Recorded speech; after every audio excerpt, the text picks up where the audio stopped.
Hi everyone, welcome to the SWIT show. We're glad to have you today on the SWIT show. We're really happy that you've been following through former shows. Just finished a series on study smart, and we hope you do God's value from them. And we do promise in our last series that we're going to be starting a new series today, and that is Bible character. So we're going to be talking about the Book of Esther. Most of us are very familiar with the Book of Esther. Most of us have read it personally. We've heard about it in church. We've drawn lessons from them. But you know that sometimes repetition is for emphasis. Sometimes we have forgotten what we learned. So we're going to be talking on the Book of Esther today. So sit back, listen, and be blessed. We're going to be talking about this Book of Esther. We're going to be having it in 5 series because the Book of Esther contains 10 chapters.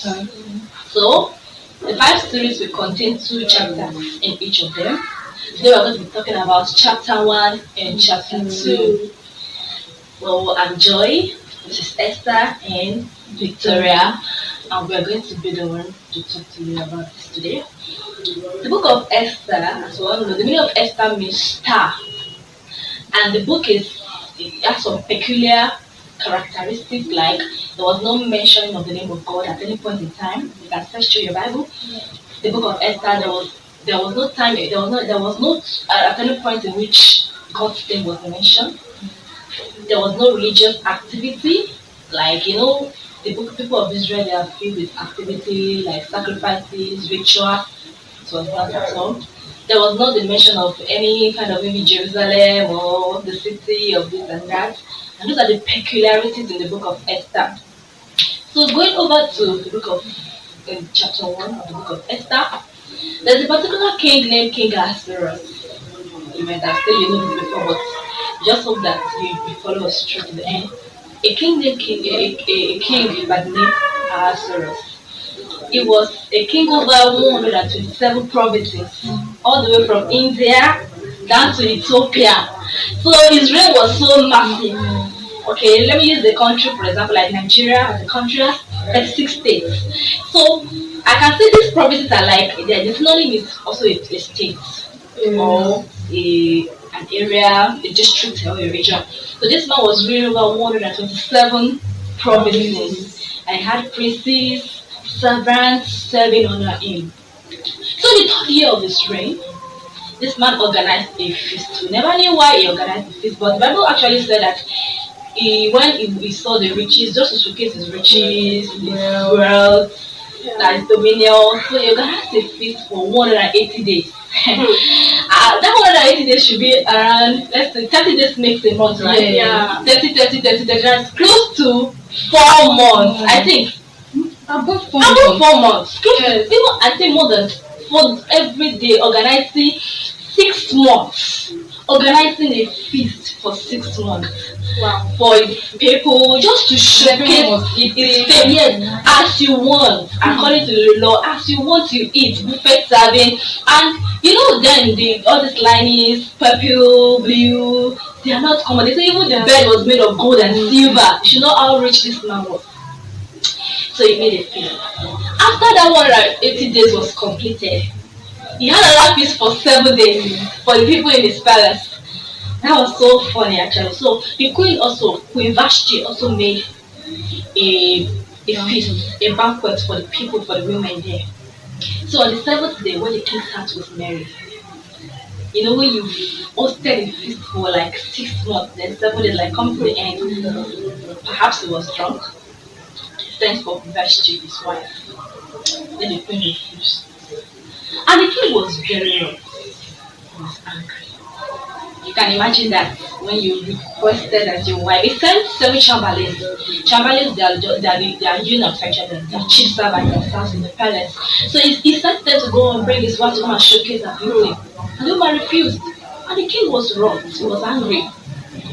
And the king, the 7 princes in the province came together, and the king asked them, what should be done to Vashti? The one of them by the name of Memucan said, okay, I think that if it pleases the king in the man's word, the Memucan's word, as it was recorded in KJV, that she should be relieved of her position. So that when the news go over the wives will respect their husbands, submit to their husbands. And so she was really appreciative of that. So I'm going to be telling you what we learned from this each of these characters in chapter 1. But we'll now go to chapter 2. So over to you, Esther. What are you going to tell us about Vashti? Oh, Yes, Queen Vashti. okay. I can say Queen Vashti. Though the reason she disobeyed the king was not clearly stated. But according to some Bible commentators, some said that she refused because the summer for her to showcase her beauty was for her to dress indecently. Or it was for her to dress, like to expose her beauty, Okay. like to expose her body. Okay. She was not, according to some, though not, we are not really sure, we are not really sure what happened because it was not very stated. But some said it was for her to dress like half naked, Okay. according to some. While someone said that during her era, the queens were not expected to go for a public gathering. Okay. And since Queen Vashti knew that King Ahasuerus was not in his right mind, was not in his right senses, she refused. Going by these Bible commentators, Okay. no one knows the reason, but going by them, she refused. So the lesson drawn from this is that as believers, we may not or we need not obey any authority at all that goes against God's commandments. It might be our church leaders, it might be our parents, it might be our boss in the place of work. It can even be like someone that we've respected so much. For the marriage, it can even be your husband or your wife. But anything that goes against the commandment of God should not be obeyed. That is just a lesson drawn from this. Then another lesson is that although some of them said that she was modest, Okay. because her displaying her beauty is not really how will a king ask his queen? Okay. She was only to be gazed upon by the king, Okay. not by other men, not by the people. princess and And according to Bible commentators, they were like in her era, she was not supposed to come out publicly. So for the king to summon her to display her beauty was not really what was supposed to be done. Okay. So another thing is that she refused, despite the fact that the king had every authority. Yeah. I'm very sure no one was expecting her to do that. Yeah. But because she wanted to preserve her dignity, she refused. So as believers, we might see things that we do nowadays as old-fashioned, considering the trending, what is trending nowadays, dressing half naked. We might consider it, how will I dress like this now? It's not looking in a, like, am I not dressing in an old-fashioned way? I want to tell you that, no. Just like Queen Vashti did, she preserved her dignity. Once you lose your dignity, it can never be regained. So as the queen preserved our own dignity, as believers also, anywhere we might find ourselves, we should also preserve our dignity. And we should also have it at the back of our mind that beauty, fame, popularity, connection is not forever. Yeah. It's short-lived. So we should always do things that we know that we should always fight for our dignity, especially as women. There are some things you shouldn't do just to preserve who you are. And if you preserve your dignity, I assure you that God's favor will always follow you. No matter what, you might lose your job as a result of that. Maybe the persons the one you've expected so much might decide to despise you. So many things might happen, but I will tell you to always preserve your dignity because God's favor is always waiting for you. Wow, that's very good. I really love what I heard from you. Just like Job said, he said, "If decide my righteousness will I hold fast. Hold fast to your dignity. As a Christian, your dignity this time is your righteousness, the truth of righteousness. So you shouldn't lose it for anything. It cost Queen Vashti the throne. Yeah. Being the queen. Do you know what it means? She was demoted, never to be seen by the king again. But she preserved her dignity. That was a good lesson. Secondly, we should not be afraid to do the right thing, even if it costs us the most valuable thing. Thank you very much for that. So, Victoria, I want to talk about the noble princess, especially the Memokan. You know, he played a major role in that chapter. So, what do you learn from him? From what she said earlier, that the princess Memucan Yes. was the man who brought the suggestion to the king in a dethroning the queen from her position. We can see that in this place, the king needed a friend, and the princes available there at that particular moment were the people he could express himself to. And from the role they play, Memucan, if they are, I was thinking that okay, if they are actually given a better advice, like okay, why not consider her or do this thing? Don't allow her to come out. She may have some reasons for staying back, as you have said earlier. Yeah. The king might have been pacified of the road, but instead you can see that Memucan's suggestion ignites the fire of the king's wrath even more. And the suggestion was okay, you must take away this queen from the position so as to earn respect from our wives at home. Because if you didn't take her away from this position, our wives, when they hear this, they won't respect us. It shouldn't have been that way. So as I'm relating it to our present world today, whenever we're in a position to help someone in need, maybe when the person is in a confusing state, we should think of the advice we give them. Because we can say that Eliphaz and Job's friends, they did the same thing, but Job was able to stand. But we can say that this king here, he took to their counsel and they had to take away the queen from her position. As when we, like, as I said earlier, that in this present is in our contemporary time, when you're in a position to help someone, give them the right advice. Instead of you to ignite the fire of the anger or to make them think of doing of acting in a bad way, we should be a fire extinguisher. Wow, that's very good. So as Christians who are giving advice to people, instead of giving them advice that will make them take rash decisions, we should be able to pacify them, give them godly advice, and give them. I'm going to be talking about King Ahasuerus. No, I'm going to know something. It was in the third year that he began to make that feast. I never knew what came over him. Maybe just like King Nebuchadnezzar stood and he watched over the kingdom and saw that he was so like the people, and King Nebuchadnezzar was punished for that. But in this case, it was not. He just okay, my kingdom just to showcase my beauty. The treasure is wealth. So they organized the feast for 180 days. After which 7 days. And so as Christian, I would say that when you are comfortable, don't forget God. It can be very dangerous. Don't just do whatsoever thing that comes to your mind at the time in which you are comfortable. Always consult God. Is God in this? Okay, we know that yes, King Ahasuerus may say he does not know God, is not really true, but as Christians, we should always consult God. Secondly, I'm going to say that you said when the Bible recorded that it was when he was married, his act was married. At the point of celebration, the wedding, naming ceremony, party, whatsoever it is you're celebrating, birthday party or whatsoever, always be careful. That is because look at Herod. It was when he was celebrating his birthday party. That was when he asked the Herodias' daughter was dancing, and they asked for the end of John the Baptist. Because there are some decisions you will take there because your heart is merry. In the end, you regret of doing those things. So when your heart is merry, be careful what you do. So when that was made, that was when he sent for his wife.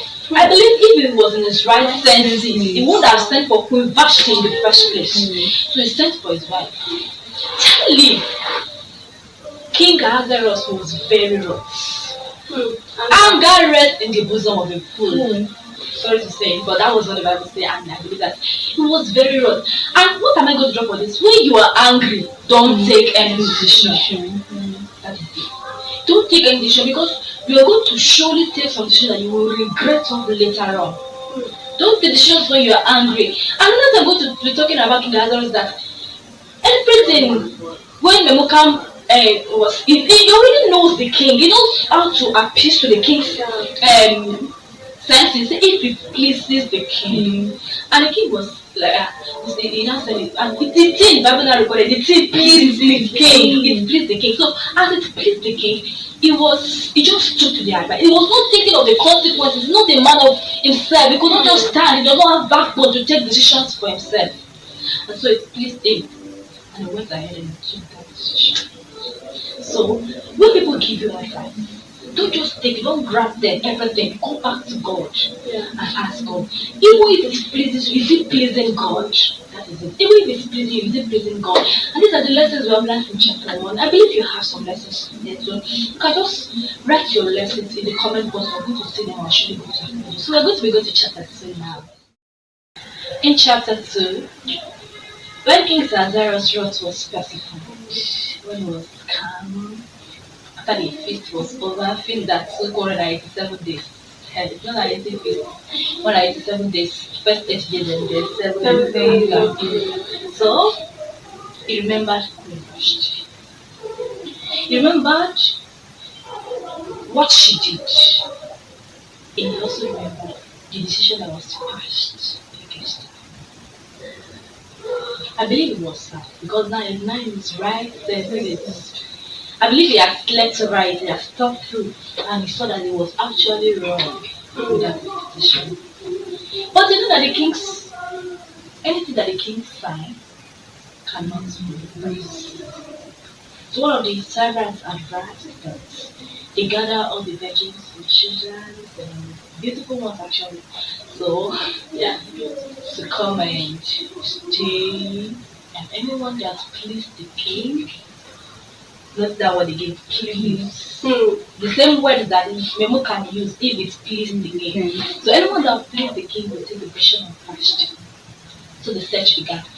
And virgins, beautiful ones were taken from the provinces. So there's this particular Jew in the land of Babylon. Don't forget that King Lazarus was reigning over 127 provinces at this time. So, and the Jews were carried away as captives during the reign of the king of Jeconiah. So they were in the land of Babylon as servants. Though let me just say they were free, but they were not back to their own father's land. So Mordecai was a Benjamin, the son of Kish. If you can remember Kish, the father of Saul, the first king in Israel. Yeah. So I'm believing that Shimei was the brother of Saul. So that was the brother of Mordecai, the Benjamite. And Esther was his cousin. When Esther's parents died, Mordecai took up Esther, who was also known as Hadassah. Hadassah means man, so that's her Hebrew name. Esther is a Persian name because they were in the land of Persia, ladies of Persia. So he took her up, adopted her as his own daughter. So she began to stay with Mordecai as Mordecai as his father. When the virgins were brought together, Esther was also brought, it was also taken to the king's palace. So Agai, the keeper of the women. So when Esther was taken there, Bible recorded that when Esther got there, he found an maidens, because maidens will be appointed to each of those people coming as virgins.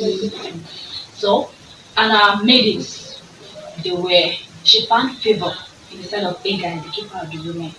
She found favor. And Agai, the keeper of the women, took them to the best place in the palace. So she was there. And before each virgin could see the king, you have to stay in the king's palace for 12 months. 12 good months. 6 months for oil of myrrh also, and the next 6 months for sweet odors, perfume, fragrance, and the rest. So for 12 months before you go and see the king.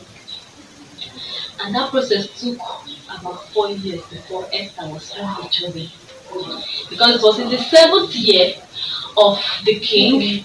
That is the 10th month of that 7th year. That was when Esther came to the king. And you must notice that when the virgins were brought together, whenever they are going to go and see the king, they are free to go with whatsoever they want to go with. You can ask anything from a guy, he will give it to you. So, but for Esther, she did not ask anything save what Agai, the keeper of the woman, gave to her. So she went to the king and she had favor. And that was how she became the queen. Mordecai warned her not to inform to reveal our identity to anyone in the palace. So nobody knows about our brethren, our lineage, or whatsoever. So that was how she became the queen. And there was a holiday, everything was declared for her. And she became the queen. Esther's visit. After this, Mordecai was that sitting in the king's gate. But before Esther became the queen, every day Mordecai always passed in front of the king's court, keeper of the room, to see how Esther was doing. So as she became the queen, Mordecai was sitting at the king's gate. Then two persons decided to plot evil against the king. Mordecai now reported that to Esther. Esther now reported that to the king in Mordecai's name, and it was recorded in the book of the Chronicles. So over to you, Esther. I'm going to be giving you what can you learn from the life of Esther in this chapter 2? Okay, what I learned from the life of this girl called Esther was that girl or woman? Okay, lady. Lady.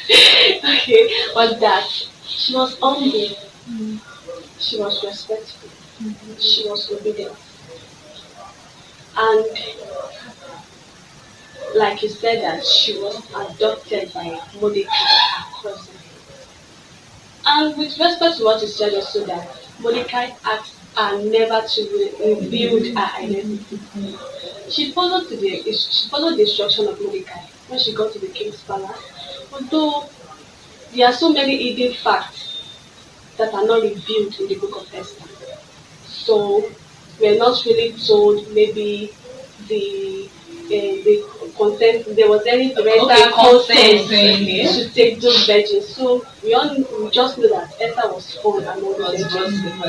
So her uncle gave her an advice that never reveal. She followed. When she got there, she did according to what Mordecai said her. So what I can learn from that, and it was also recorded in that same chapter that even when she became a queen, she still followed the advice that Mordecai gave.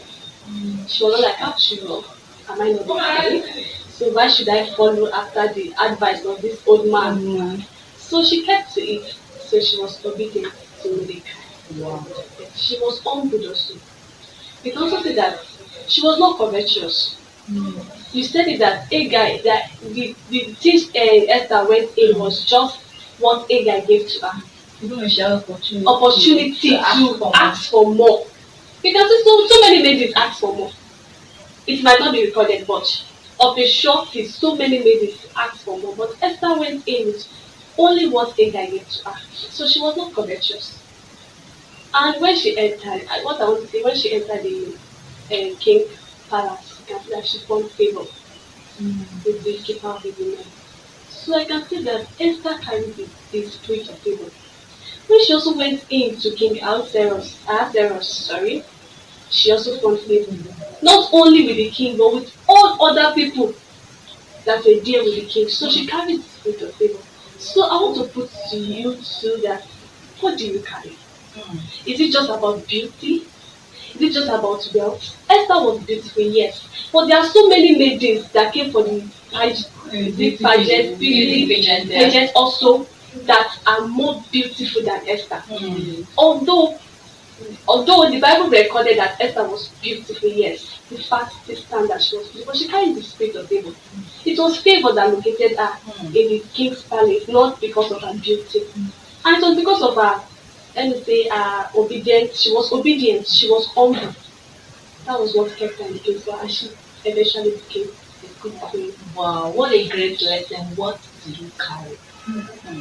Going on something, what do you carry? So Esther carried favor. As a lady, you should not just carry beauty or fame or popularity. Carry favor. The favor in the sense is not just favor with men, but favor with God and with men. That's very very much. So over to you, Victoria. I want to know what lessons do you draw from the life of Mordecai? Mordecai, yes. Okay, as she has said earlier, that Mordecai is from the lineage of Kish, the Benjamins. We can see that this place, it shows that Mordecai is not in any way related to this king of Persia. He's not from their country, their province. Is a Jew, and Jews, they are the slaves as at that moment.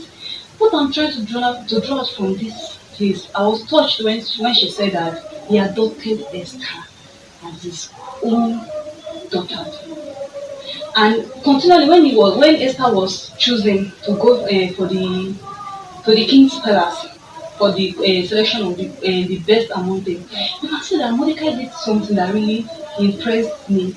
Every day he walked around the women's court to see how Esther is faring, to know her welfare. My questions to our viewers, our uncles and aunts, how often do we care for our relatives? How often do we care for people around us?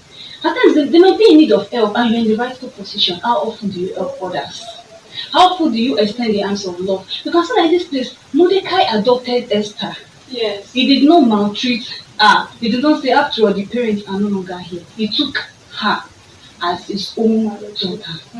And he was taking care of her continually. Even, do you know that I was imagining that, what if the king just walk out and see him passing through that women's court? He might be beheaded due to that reason, but despite that place is not all that funny or welcoming, he still went there. So we should always extend the hand of love to the people, and we should show them care, not just by saying it in our mouth. No, action speaks louder than voice. Another thing I learned from the life of Mordecai was that he asked Esther not to reveal her true identity. Why? You know that many virgins were coming from different provinces for this contest. It's because it's like a contest now. Yeah. They were coming. So people are like, they are strangers. You haven't lived with this person. You don't know the heart. Okay, as we're sitting together, you don't know what's on my mind. Yeah. You don't know what I'm thinking. What you don't know. So I was thinking that, okay, the reason why Mordecai actually advised her to keep her identity is secret is because you can't trust anyone. You shouldn't just run your mouth, okay, I'm from this place, I'm from this place. You don't know, maybe revealing your identity might hinder you from taking the blessing. So I want us to learn from this that not every time we should always talk about ourselves to people you don't even know. When you go outside, you might just meet some persons talking, or maybe you're invited for a program. You shouldn't just reveal your identity immediately you get to that place, because it might save you from a lot of stress and a lot of, because I was thinking that, okay, if Esther had revealed her identity, she might not be chosen because she was a Jew and she's a slave. How on earth will a king marry a slave? Yeah. So we should always learn to be quiet and wise. Then another thing I learned from the life of Mordecai was when we coming to the last verse, we can see that they said two persons plotted to kill the king. I don't know, because they said they were wrought. That means the king might have done something they don't like, maybe as a result of taking the throne away from Queen Vashti. We don't know. They were provoked because they were planning. And Mordecai, Or perhaps their sisters were part of the people. yes, they were not And choosing. And you know that, yes, from Bible commentaries, we can see that all those queens, those virgins, sorry for saying queen, those virgins that were taken to the king's palace, they become automatic widow. They are not permitted to, because they cannot be someone they get. Yeah. And they are not allowed to marry, they're not allowed to leave the palace. That means they are widows and they were still young. So they are not automatically desolate. No man can marry them again, and the king may not summon them for the rest of their life. They'll just be like that. From Bible commentaries. So we can see that maybe they were wrought as a result of that. And they plotted. What did Mordecai do at that particular moment? It amazed me that this man not say, I'm a Jew. Well, I don't care now. After all, I'm just a slave in this exile. So how will I go and tell the king or save the king from this plot of evil? Do you know that if Mordecai had kept quiet, they might have succeeded in killing the king here. But what Mordecai did, he went to Esther and explained everything to her. And when the case was investigated by the king, it was true. Those persons were killed. I'm drawing out a lesson from this thing, that we should not always support evil. Supporting them, not joining them, but once you see it coming and you keep quiet, that means you are in support. Yes, you are not with them, but you are still supporting them. So whenever we see evil, we should always endeavor to look for a way to avert it by any means. We should not be quiet. It will also help us. As we continue, we'll learn more in other series. How he actually saved the king, how he helped him later, and how Esther's secrets, why she how she didn't reveal herself. We will learn more about it, the result in other series. Yes. Wow. I hope you got value today. We learned about King Zeros, Israel, the Ranga, how he took decision, the noble priestess, especially Memokan. The advice to get to the king. Talked about Queen Vashti, her decisions, keeping her dignity. We also talked about Queen Esther. Esther, who later became the queen, and how she kept the word of Mordecai and how she carried the spirit of people. We talked about Mordecai and all the exploits he did, how he helped Esther, his generous heart, always checking on Queen Esther. I hope you do keep this in your heart and follow them through. We have come to the end of the show today. I will urge you to keep whatsoever you do learn. Remember, admonish that we should buy the truth and sell it not. I believe we've gotten some truth today. Do not sell it. Apply it to your life. Pray on it and know will be the same. If you really enjoyed this show, we'd like to see a comment in the comment box. In the comment box, you can put your advice, what you learned, your questions, and it will be answered subsequently to be acknowledged. Don't forget to like and subscribe to our YouTube channel. We'd like to have you once again. See you next time. Bye.